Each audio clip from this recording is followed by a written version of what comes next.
Boa noite, pessoal.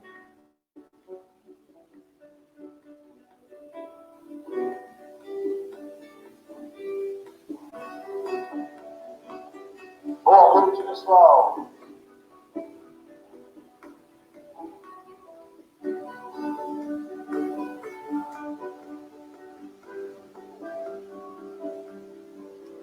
Um fragmento da grande luz e luzes jorraram em profusão.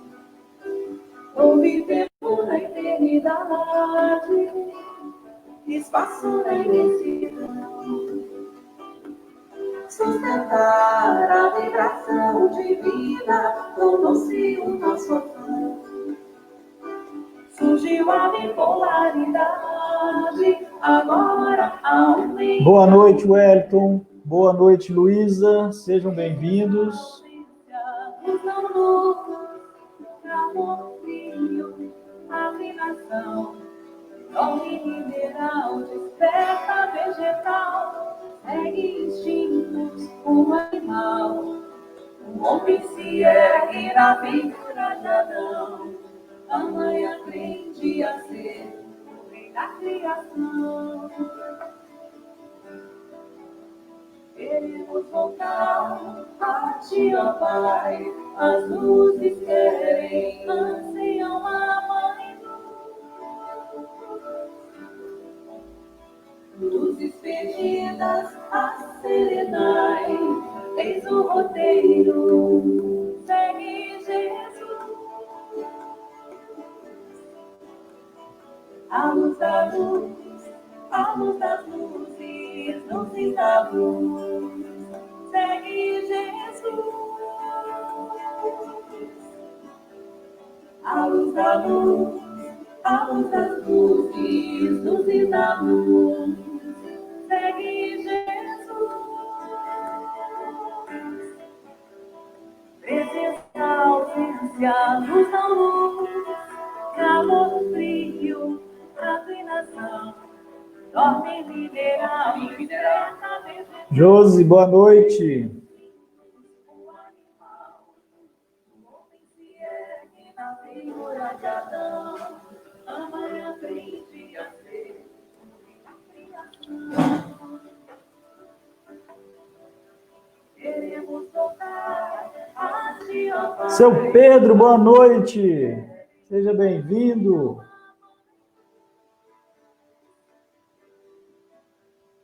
Luzes perdidas a serenai, eis o roteiro, segue Jesus. A luz da luz, a luz das luzes, luzes da luz, segue Jesus.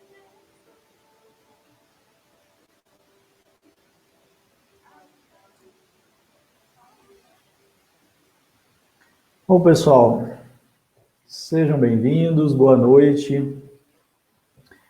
19h30, então vamos dando início às nossas atividades.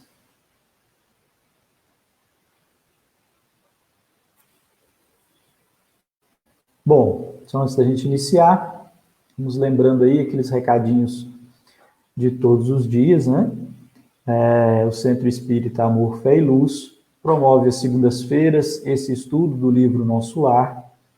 Logo em seguida, nós temos o trabalho da Conversa Fraterna. Então, se você quiser passar pela Conversa Fraterna, expor aí alguma questão, alguma dificuldade, algum desafio que você está vivenciando, e receber aí algumas orientações à luz da doutrina espírita, é só você deixar o seu nome e o telefone lá no formulário do grupo, tá? É o primeiro post que está publicado, fixado lá no nosso grupo. É só você clicar em cima do post e preencher o formulário. Eliana, seja bem-vinda, boa noite. Deixando o nome e o telefone com o WhatsApp. E aí o pessoal, os trabalhadores da casa responsáveis por essa atividade, entram em contato assim que a gente terminar o estudo do livro Nosso Lar, por volta de 8h30, tá bom? Lembrando que é tudo sigiloso, é uma conversa sigilosa, os seus dados, ninguém tem acesso ao seu nome nem ao seu telefone, a não ser os trabalhadores que vão entrar em contato com você, tá bom?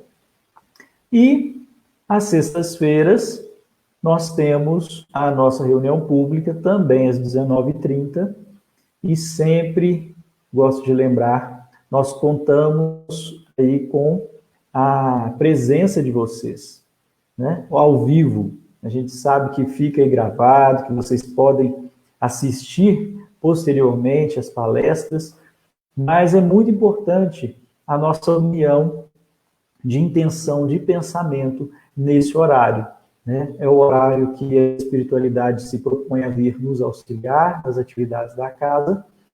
Então, é muito interessante que a gente faça o esforço, o nosso esforço, de estar presente, de estar disponível, acessível para a espiritualidade nesse horário. Tá ok? Bom, acho que por hoje são esses os recadinhos. Vespane, boa noite. Seja bem-vinda também. Pessoal, se alguém aí chegou e eu não vi, me perdoem se eu não comentei o nome, mas é que às vezes a gente não vê todo mundo aqui, tá? Mas faz aí um comentário que a gente vai observando aqui quem está interagindo aí durante a live, ok? Hoje nós vamos falar, então, sobre o capítulo 34 do livro Nosso Lar, com os recém-chegados do umbral. Mas antes da gente iniciar, vamos fechar os nossos olhos, elevar o nosso pensamento a Deus, ao Mestre Jesus e a toda a espiritualidade amiga aqui presente. Vamos pedir a esses irmãos que nos auxiliem, nos amparem, nos ofereçam a sua luz a nos envolver, a nos acalentar os corações, e que possamos, com o auxílio desses irmãos, melhor compreender os textos, as mensagens que André Luiz nos enviou através da psicografia do Chico Xavier. Que possamos colocar em prática todos esses ensinamentos. E agradecidos pela oportunidade que temos de aqui estarmos reunidos, pedimos que essas bênçãos que nos chegam sejam compartilhadas com todos os nossos irmãos que neste momento passam por alguma dificuldade, alguma aflição em suas vidas. Que a paz do Divino Mestre vibre nos corações de todos aqui presentes, hoje e sempre. Que assim seja.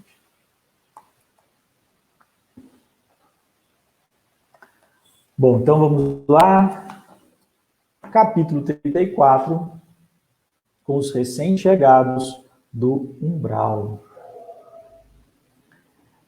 Só para a gente recapitular um pouquinho, André Luiz ainda se encontra em trabalho ativo, né, nas câmaras de retificação. Eles estavam aguardando a chegada de uma caravana que estava trazendo, uma caravana dos samaritanos, trazendo um grande número de espíritos que foram socorridos nas zonas umbralinas, né? Então, eles estavam ali apostos, aguardando a chegada desses irmãos para acolher, né, esses espíritos, né, que estão ali em desequilíbrio, precisando de cuidado, de ajuda. E esse momento é o momento em que a caravana chega ao nosso lar. Tá? No capítulo 34, os recém-chegados do umbral. Destacaram as matilhas de cães ao nosso lado, conduzidas por trabalhadores de pulso firme. Daí a minutos, estávamos todos enfrentando os enormes corredores de ingresso às câmaras de retificação. Servidores movimentavam-se apressados. Alguns doentes eram levados ao interior sob amparo forte. Não somente Narcisa, Salúcio e outros companheiros se lançavam à lide cheios de amor fraternal, mas também os samaritanos mobilizavam todas as energias no afã de socorrer. Alguns enfermos portavam-se com humildade e resignação. Outros, todavia, reclamavam em altas vozes. Atacando igualmente o serviço, notei que uma velhota procurava descer do último carro com muita dificuldade. Só um parênteses aqui, já logo no início, desse comentário aqui, gente. Vocês se lembram que a grande preocupação dos trabalhadores em nosso lar é que eles estavam em número reduzido de trabalhadores devido às demandas, né, de serviço externo. E os samaritanos também já estavam há muito tempo trabalhando, né, ou seja, já estavam cansados, né, com certeza, do esforço de adentrar as zonas umbralinas, de socorrer aqueles irmãos e de retornar. E, no entanto, chegando em nosso lar, esses irmãos ainda mantêm o trabalho ativo, mesmo cansados, né? Eles ainda mantêm o trabalho ativo. As equipes que estavam em nosso lar, né, vão assumindo o trabalho, mas ainda os samaritanos auxiliam, levando esses espíritos até as câmaras de retificação, auxiliando, né, nessa chegada. Observando-me de perto, exclamou espantada: "Tenha piedade, meu filho, ajude-me por amor de Deus." Aproximei-me com interesse. "Cruzes, credo", continuou benzendo-se. "Graças à providência divina, afastei-me do purgatório. Ah, que malditos demônios lá me torturavam! Que inferno! Mas os anjos do Senhor sempre chegaram." Ajudei-a a descer, tomado de extrema curiosidade. Pela primeira vez, ouvi a referência ao inferno e ao purgatório, partidas de uma boca que me parecia calma e ajuizada. Talvez, obedecendo mais à malícia que me era peculiar, interroguei: "Vem assim de tão longe?" Então, o que aconteceu? Aquela curiosidade que ainda existe, né? Que ainda habita em André Luiz, e que já foi ali, né, já foi orientado para evitar essa curiosidade, né, e, sem frutos, né, uma curiosidade que não traz frutos. Mas nesse momento ele se deixa levar pela curiosidade. E aí, como aquela senhora ali começou a falar sobre purgatório, sobre o inferno, e ela parecia ter lucidez, né? O primeiro contato ali que André Luiz teve com ela, ela parecia estar lúcida, sabendo do que falava, sabendo o que estava acontecendo ali. Ele, então, puxa a conversa, né? Dá a linha para ela falar mais, porque ele ficou curioso de escutar ali os relatos dela. "Vem assim de tão longe?" Foi a pergunta que ele fez. Falando desse modo, afetei ares de profundo interesse fraternal, como costumava fazer na terra, olvidando por completo, naquele instante, as sábias recomendações da mãe de Lísias. A pobre criatura, percebendo o meu interesse, começou a explicar-se. Então, o que ele fala aqui? Ele fez aquilo que muitas vezes nós fazemos aqui no plano físico, né? Ou seja, ele fez uma pergunta demonstrando um interesse, né, como ele fala aqui, um interesse fraternal, né? Mas, no fundo, o que ele queria? Ele simplesmente estava abrindo oportunidade para que aquela senhora falasse mais e ele pudesse, então, suprir ali a sua curiosidade, né? Ele não era tanto o interesse em auxiliá-la, mas sim de ter a sua curiosidade ali, né? De saber, né? Vamos dizer assim, das fofocas, como a gente faz muitas vezes. De grande distância, fui na terra, meu filho, mulher de muitos bons costumes, fiz muita caridade, rezei incessantemente como sincera devota. Mas quem pode com as artes de Satanás?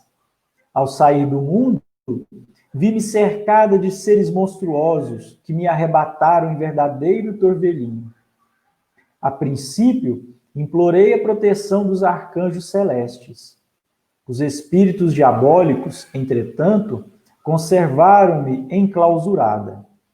Mas eu não perdi a esperança de ser libertada, de um momento para outro, porque deixei uns dinheiros para a celebração de missas mensais por meu descanso. Então a gente observa o quê?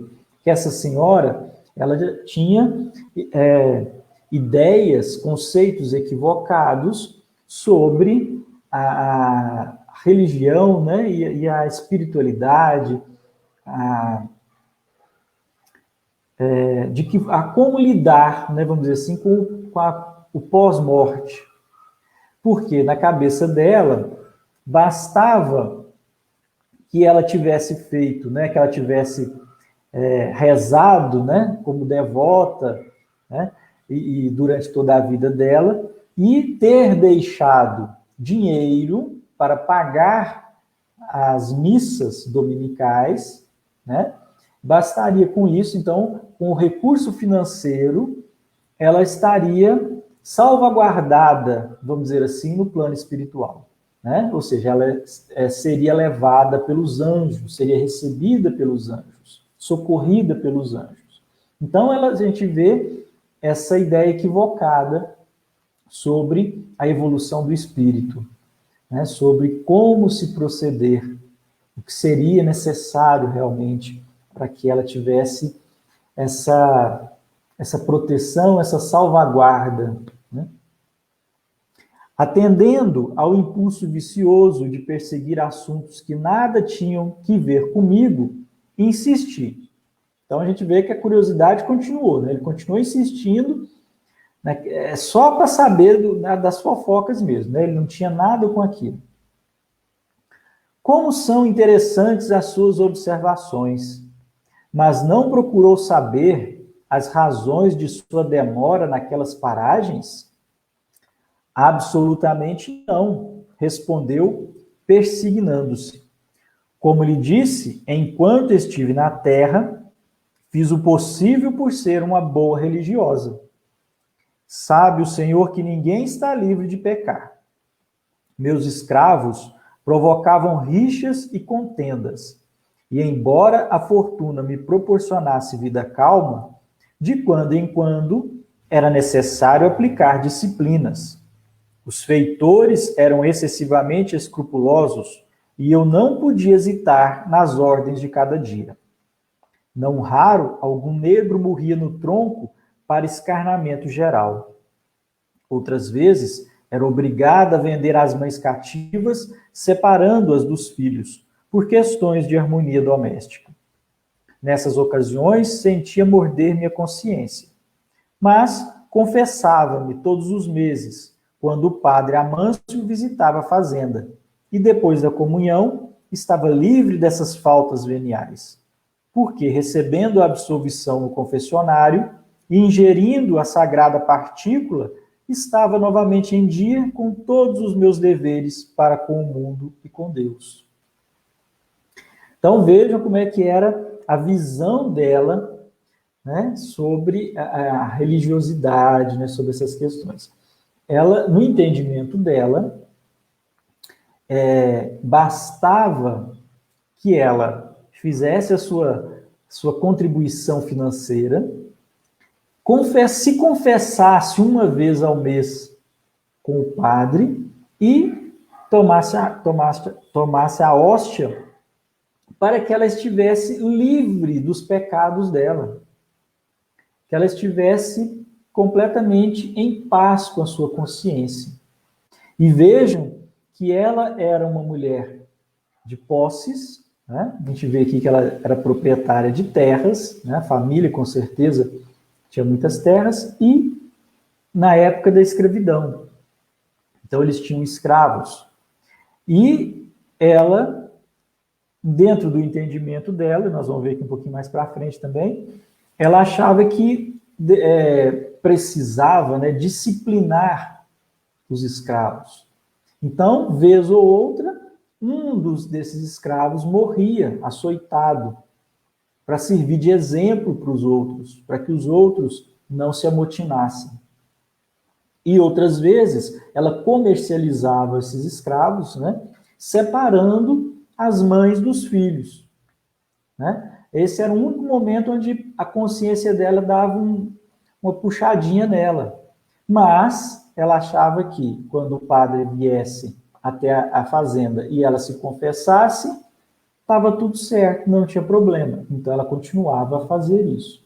E na visão dela, segundo o que a igreja dizia a ela, segundo a forma como a sociedade enxergava as coisas, ela estava certa, ela não estava errada, né? Ela era uma mulher de bem, segundo esse ponto de vista, né, pessoal? A essa altura, escandalizado com a exposição, comecei a doutrinar. Minha irmã, essa razão de paz espiritual era falsa. Os escravos eram igualmente nossos irmãos perante o Pai Eterno.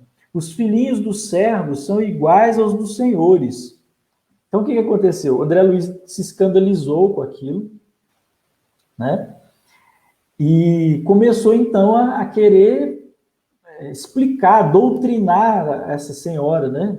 Dizendo a ela que ela estava errada, que ela não deveria ter feito aquilo. Ouvindo-me, ela bateu o pé autoritariamente e falou irritada. Isso é que não. Escravo é escravo. Se assim não fora, a religião nos ensinaria o contrário. Pois se havia cativos em casa de bispos, quanto mais em nossas fazendas. Quem haveria de plantar a terra senão eles? E creia que sempre lhes concedi minhas senzalas como verdadeira honra. Em minha fazenda nunca vieram ao terreiro das visitas, senão para cumprir minhas ordens. Padre Amâncio, nosso virtuoso sacerdote, disse-me na confissão que os africanos são os piores entes do mundo, nascidos exclusivamente para servirem a Deus no cativeiro. Pensa, então, que me poderia encher de escrúpulos no trato com essa espécie de criaturas? Não tenha dúvida, os escravos são seres perversos, filhos de Satã. Chego a admirar-me da paciência com que tolerei essa gente na terra. E devo declarar que saí quase inesperadamente do corpo por me haver chocado a determinação da princesa, libertando esses bandidos. Então, vejam essa ideia, a concepção que ela tinha, né? A igreja dizia a ela que os escravos eram criaturas inferiores, que aqueles seres humanos que estavam escravizados eram seres inferiores, que foram colocados por Deus, né, a serviço de outros homens, que aquilo era o certo. E os próprios integrantes da igreja, né, como ela cita aqui, os bispos, tinham escravos a seu serviço em suas casas. Então, na visão dela, por que não tê-los na fazenda para os trabalhos, né? E ela não se admite de forma alguma igual a essas pessoas, a esses seres humanos que foram escravizados. Ela se acha em um outro patamar, né? Porque ela seguiu o que a igreja dizia a ela.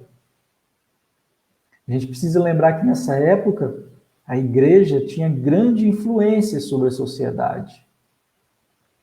Então as pessoas seguiam o que o clero dizia, né? O que os padres diziam, os bispos diziam. A palavra deles era lei, né? Então ela achava que estava completamente correta. E aí o que aconteceu? O desencarne dela foi porque o que levou ao desencarne mais rapidamente foi a notícia da libertação dos escravos, de que não mais haveria escravos no Brasil. Isso a chocou tanto que acelerou o processo de desencarne dela. Decorreram muitos anos, mas lembro-me perfeitamente. Achava-me adoentada havia muitos dias, e quando o padre Amâncio trouxe a nova da cidade, piorei de súbito. Como poderíamos ficar no mundo vendo esses criminosos em liberdade? Certo, eles desejariam escravizar-nos, por sua vez, e a servir a gente dessa laia, não seria melhor morrer? Recordo que me confessei com dificuldade. Recebi as palavras de conforto do nosso sacerdote, mas parece que os demônios são também africanos e viviam à espreita, sendo eu obrigada a sofrer-lhes a presença até hoje. E quando veio? Perguntei. Em maio de 1888. Experimentei estranha sensação de espanto. A interlocutora fixou o olhar embaciado no horizonte e falou. É possível que meus sobrinhos tenham esquecido de pagar as missas. Entretanto, deixei à disposição em testamento. Então vejam que situação, pessoal.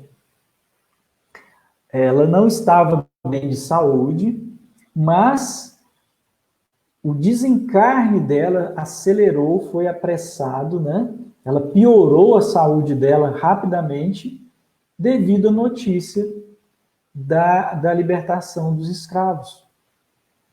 Isso a chocou tanto porque ela achava aquilo uma coisa tão absurda, né? E o que aconteceu? Ela pensava o quê?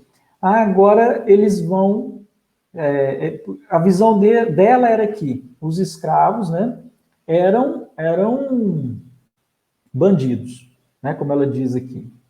Então, na visão dela, agora libertos, eles iriam se revoltar e tentar fazer as pessoas, né, os senhores, de escravos para eles.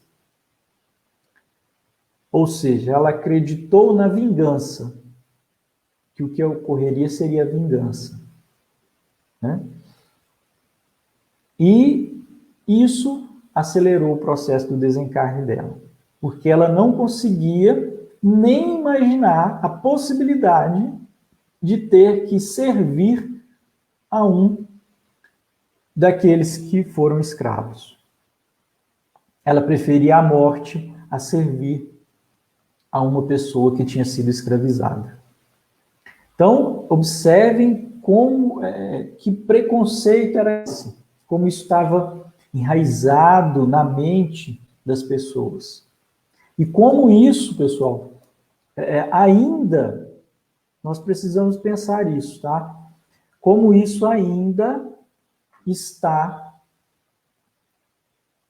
marcado em nossos espíritos. Como ainda nós carregamos resquícios desses pensamentos, dessas ideias extremamente equivocadas. E a gente não pode achar que está livre disso. Nenhum de nós ainda está livre disso. Todos nós ainda carregamos vestígios dessas ideias equivocadas. Isso ainda foi tão marcante para os nossos espíritos que isso ainda está gravado nos nossos perispíritos.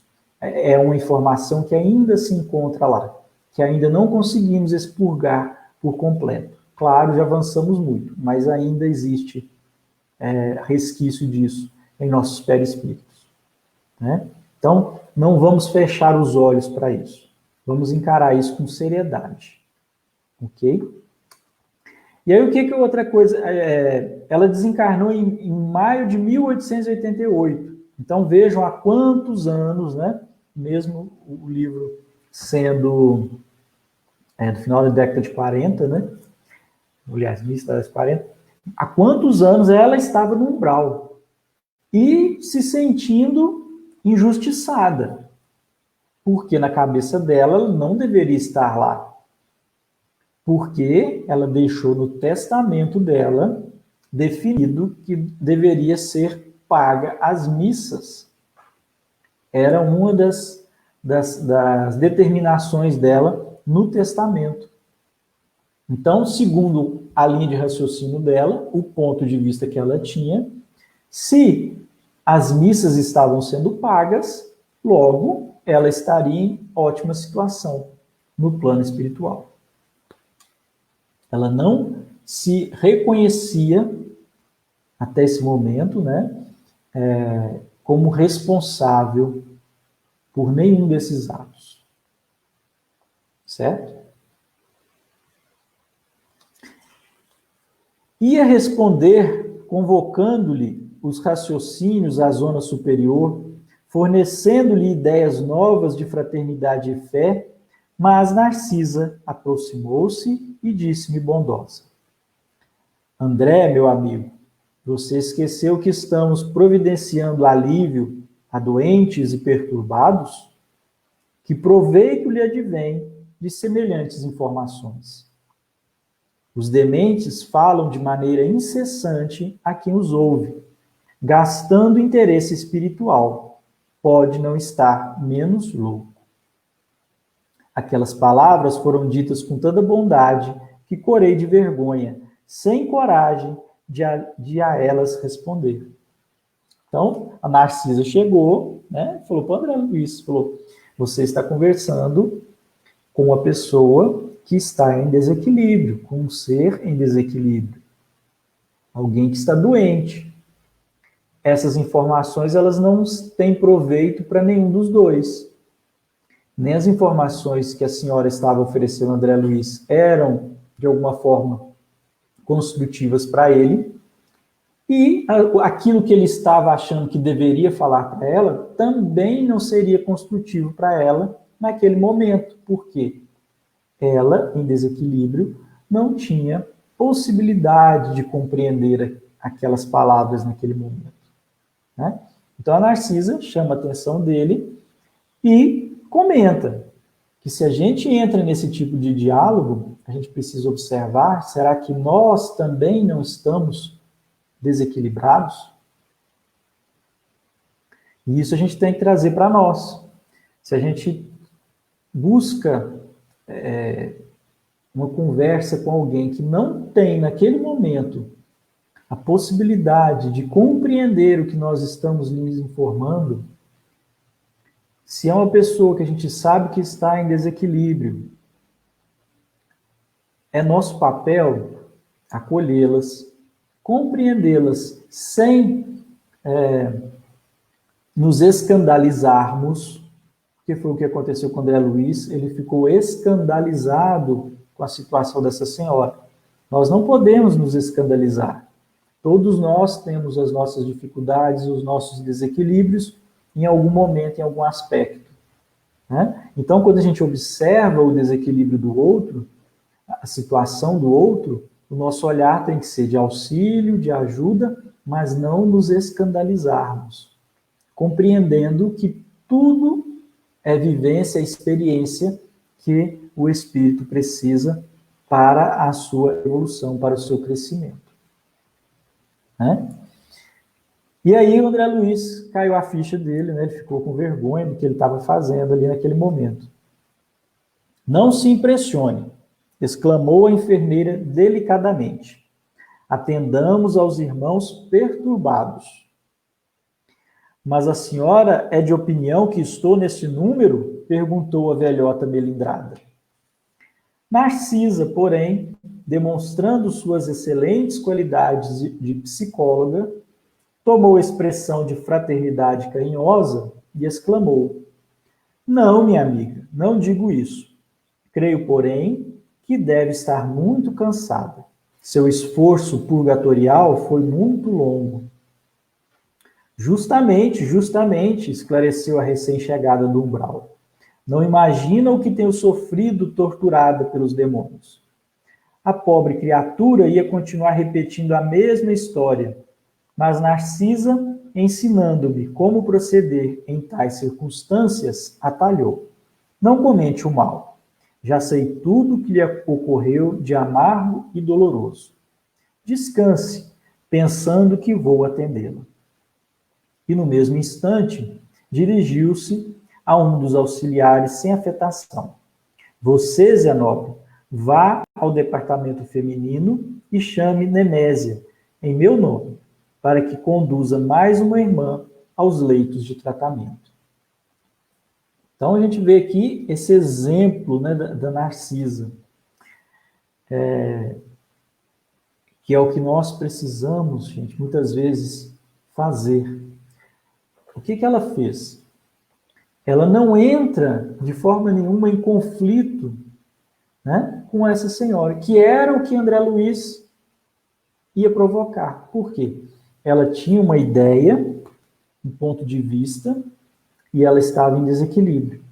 E André Luiz, confrontando as ideias dela com as suas, naquele momento, só iria conseguir o quê?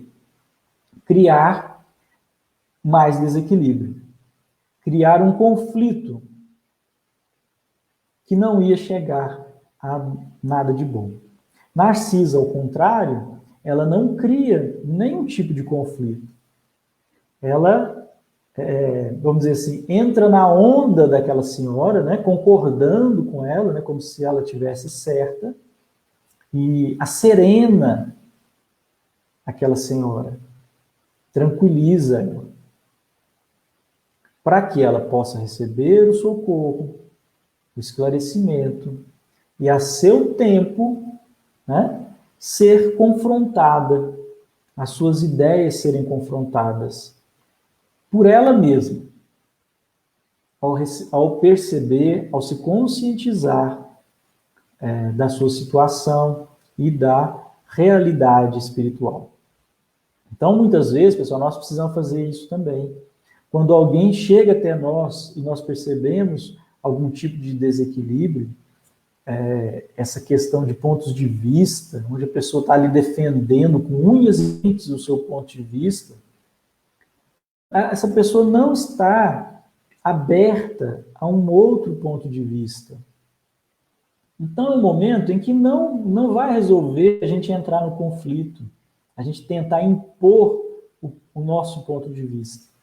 Nós precisamos serenar, deixar aquela pessoa tranquila, para que no momento certo ela receba os esclarecimentos e possa despertar. Tá? Então é um grande ensinamento da Narcisa para todos nós. Principalmente nós que estamos trabalhadores de casas espíritas. Né? Muitas vezes a gente recebe pessoas que estão em extremo desequilíbrio, muito confusas, sem entender o que se passa com elas e com pontos de vistas fixos, congelados. Então a gente precisa, num primeiro momento, acolher aquela pessoa. Independente do ponto de vista dela, independente do que ela pensa, do que ela diz, da forma como ela diz.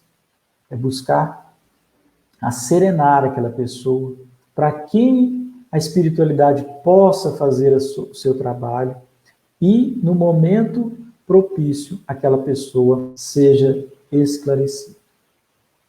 Ok? Bom, pessoal, esse foi o nosso capítulo de hoje.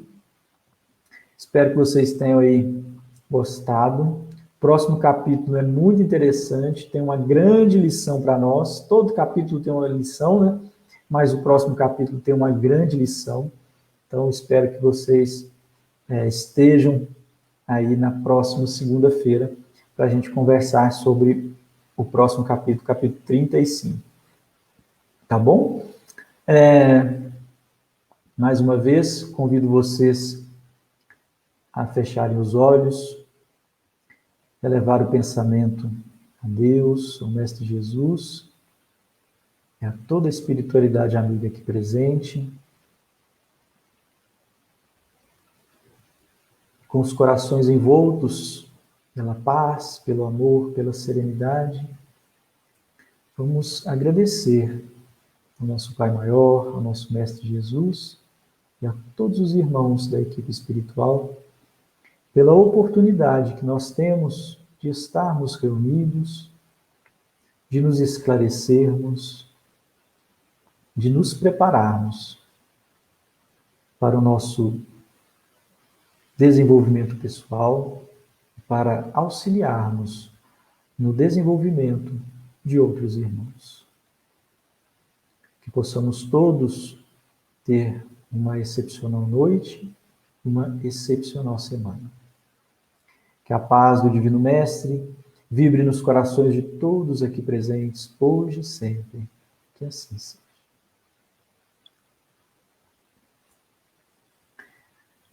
Então, por hoje é isso, pessoal. Gratidão pela presença de todos. Quem chegou aí depois, deixa eu ver aqui. A Renata, a Naíra Irineia, o Fabrício. Boa noite, pessoal. Gratidão pela presença de vocês.